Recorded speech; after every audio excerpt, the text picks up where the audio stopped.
మీకు తరచుగా కడుపులో మంట ఉబ్బరంగా ఉందా? అయితే జాగ్రత్త, ఇది సాధారణ గ్యాస్ కాదు. గ్యాస్ట్రిక్ అంటే మన కడుపులో డైజెషన్కి హెల్ప్ అయ్యేటువంటి హైడ్రోక్లోరిక్ యాసిడ్ ఎక్కువగా ఉత్పత్తి అవ్వడం వల్ల పొట్టలోని మ్యూకస్ అనే లైనింగ్ దెబ్బతింది. గ్యాస్ట్రిక్ అవడానికి 3 మేజర్ రీజన్స్ ఉన్నాయన్నమాట.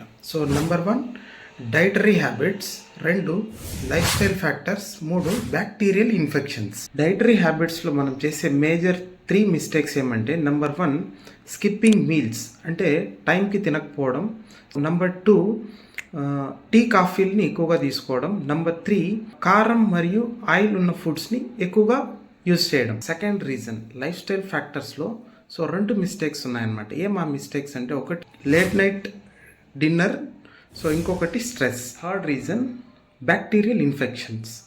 హెచ్ పైలోరీ అనేటువంటి బ్యాక్టీరియా వల్ల కూడా మనకు గ్యాస్ట్రిక్ అయ్యే ఛాన్సెస్ ఉన్నాయి. ఇవి చిన్న చిన్న విషయాలుగా అనిపించవచ్చు, కానీ పట్టించుకోకపోతే పెద్ద పెద్ద సమస్యలుగా మారవచ్చు. బిజీ లైఫ్లో వయసుతో సంబంధం లేకుండా గ్యాస్ట్రిక్ సమస్యలతో చాలామంది బాధపడుతున్నారు. గుర్తుపెట్టుకోండి, తరచుగా గ్యాస్ట్రిక్ అవ్వడం న్యాచురల్ కాదు. ఇది మీ శరీరంలో డైజెషన్ సిస్టమ్ డ్యామేజ్ అవుతుంది అని ఇస్తున్న సిగ్నల్స్.